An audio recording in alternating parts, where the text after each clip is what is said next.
Donc là, nous voici actuellement avec le directeur régional, donc Marc, qui est juste ici, que vous voyez à l'écran.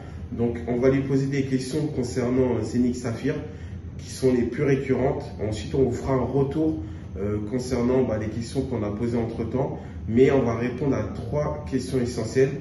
Donc la question essentielle qu'on demande, c'est le nombre, la sortie de DEX, quand le DEX va sortir. Donc mon collègue va lui poser la question en anglais et il va répondre tout simplement à la question. Okay. Mark, could you tell us when the DEX will be up, in which date?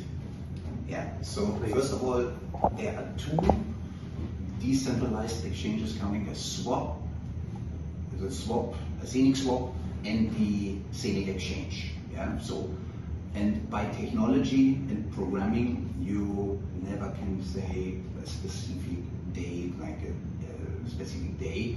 Yeah, so the smart chain is going online in these days and weeks, and on the smart chain, the Zeniq Swap will be installed, will see the trading pairs, will see the liquidity. Yeah, that will take some weeks extra, and in the beginning, roundabout beginning of the second quarter 2022, this will be finished, and then we will see the first Zeniq Swap. Yeah, and then a few months later, the plan for the Zeniq Exchange.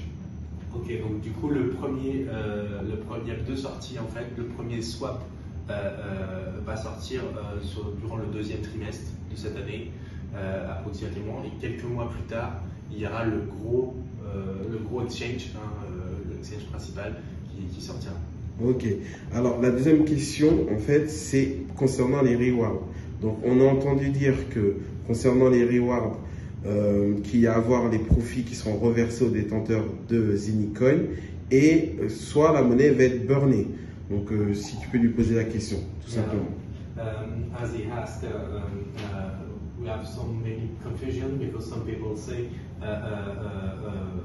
that burner ou reward. And according burning coin. I understand, yeah. So that is a kind of misinterpretation, but the most important is Zeniq is not offering any financial service.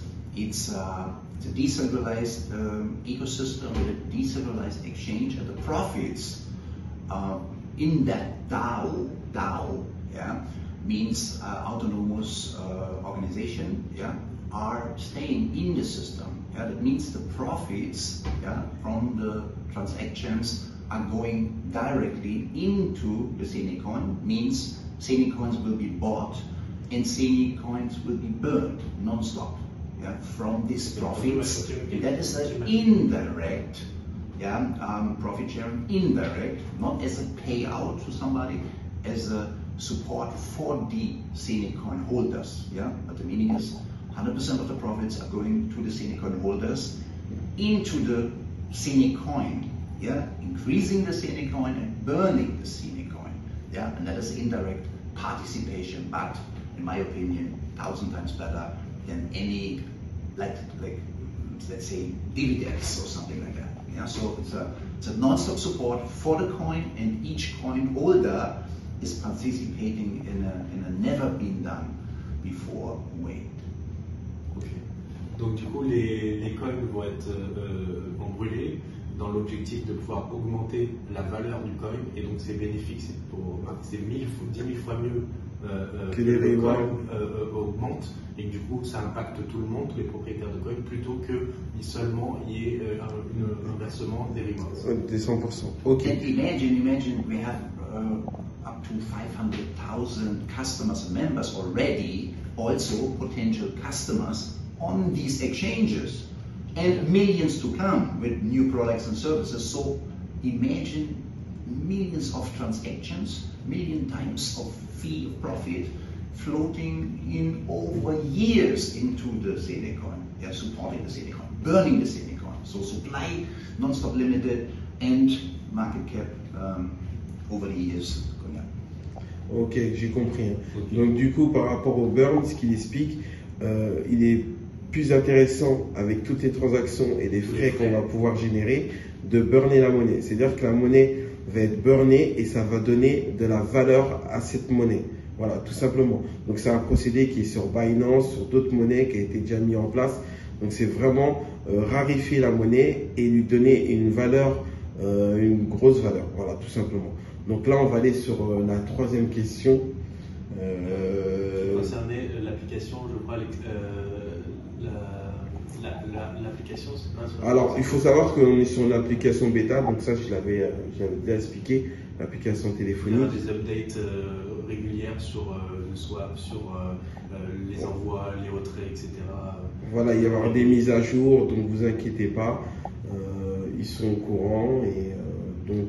la crédit card, la crédit card, on en a parlé, ça sera en même temps que l'échangeur, donc je peux lui reposer la question entre temps. When the credit card will be up and available? Yeah, first of all, it's not a credit card, it's a debit card for crypto and fiat. Yeah, so you can top up with fiat, you can top up with crypto, you can use that for withdrawing, for booking flights, whatever. And for the first batch of European Union-based premium partners will be end of March, the order date, and in the second quarter there are much more countries and partners involved to order. Ok, donc du coup, pour les Européens, c'est fin mars et ce sera un peu plus tard pour les autres pays. Alors, il faut préciser aussi, c'est par rapport aussi aux détenteurs de grade, donc il faudra être minimum Black Saphir et bon, au-delà pour pouvoir bénéficier de cette carte. C'est vraiment important que vous le saviez, parce que vous sachiez au courant, parce que du coup ça évitera des confusions pour ceux qui ne peuvent pas commander la carte au mois de mars. Donc pour moi je pense qu'il a répondu à toutes les questions, les interrogations concernant Saphir, Zenic. Donc on remercie Marc de nous avoir accueillis dans les bureaux de Saphir. Et puis voilà, on partagera à nouveau sur le groupe et on a un peu plus d'informations qu'on avait au début. Et donc voilà. Donc je vous remercie. Thank you so much, Marc. Je sais pas comment on dit. Voilà. Thank you. Thank you for all your time. Thank you. Thank you. Bye.